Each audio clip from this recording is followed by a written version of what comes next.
Hey, it's Jody. It's been a while since I did like a side hustle update, so let's get into it. I just have two quick things. Number one, I worked as a scorer or reader evaluator for Measurement Inc. Um, MCAS. So when you do that, or when I did that, I was scoring math questions rather, for elementary school. It's 20 hours a week. Pay starts at about $15 an hour. I checked with Google, so do your due diligence, but I think it can pay anywhere between $15 and $28 or so.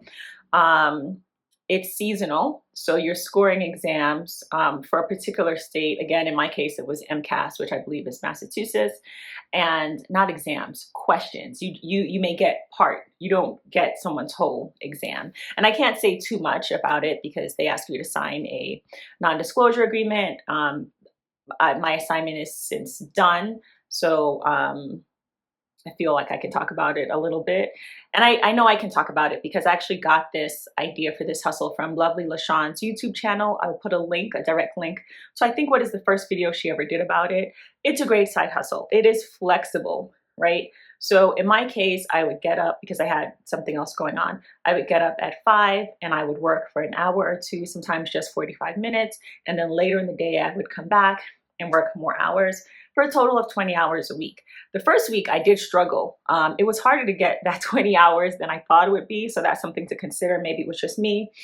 Word to the wise, it is extremely tedious work. I mean, tedious. It's not hard, but it's tedious.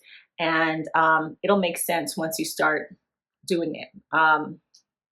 But basically, you are looking at the same information over and over again. Like even if you think about yourself studying and you're studying for an exam and you're reading the same things over and over again, it's similar to that. I will say I loved the training. It was a live training.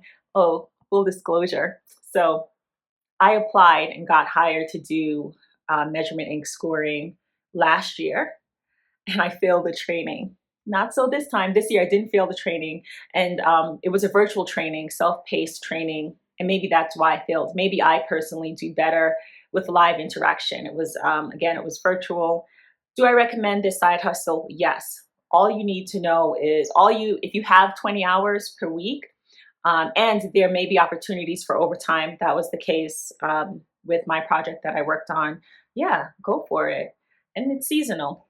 There is a chance you could get asked to do more than one project. So far, the season is, I think, pretty much over at this point when I'm recording in July 2026, but you could get asked maybe to do two. So the other thing is, yeah, I failed last year, but they still invited me back to apply, which I did. I think I'll put Lovely LaShawn's link because she's great at this and has all the information. I think they start putting out applications. Well, let me start over. The grading season is probably February to July. I started working the end of April and I was done right at the end of May.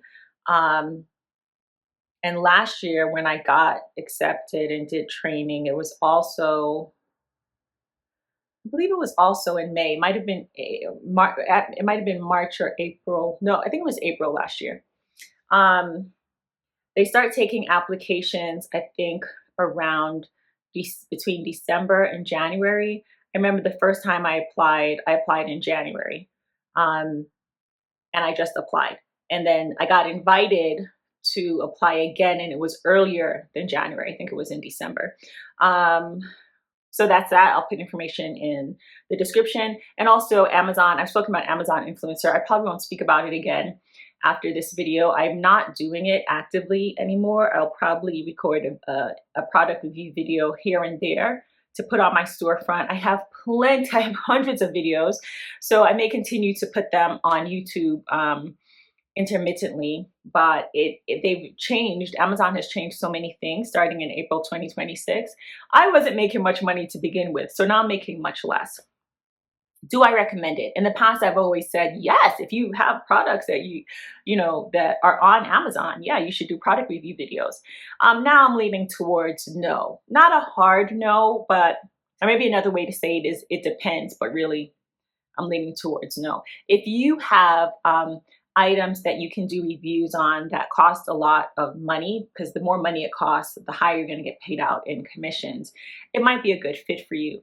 If you want to upskill or learn a new skill like video editing, lighting, how to talk about a product that you have in your hand, you probably already know how to do that, how to do it on camera, right? Because if you love something that you own, you're going to go on and on and on about it, and you'll do it for free. So product reviews are great because you can make money, you can earn commissions, affiliate commissions.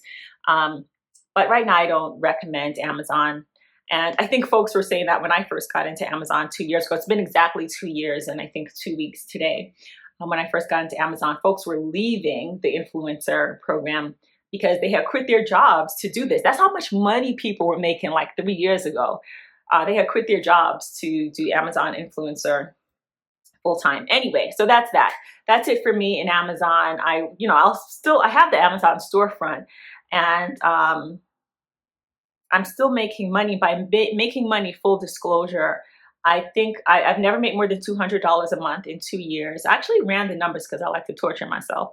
I ran the numbers the other day, and I think it was we can't share exact numbers, but I think it was about 2,000.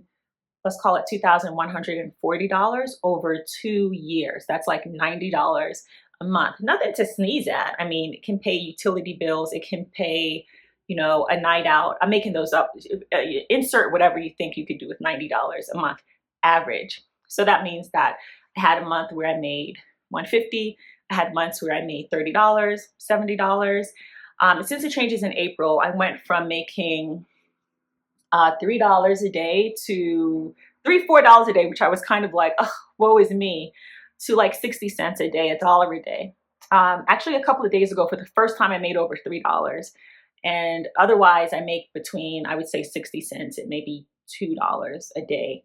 And for the time and energy that I put into filming product reviews, it's just not the best use of my time right now. Okay, let's end here. If you are doing any side hustles, whether they're seasonal or ongoing, I would love to hear about them. Drop them in the comments. If you got this far, I appreciate you. Thanks for watching.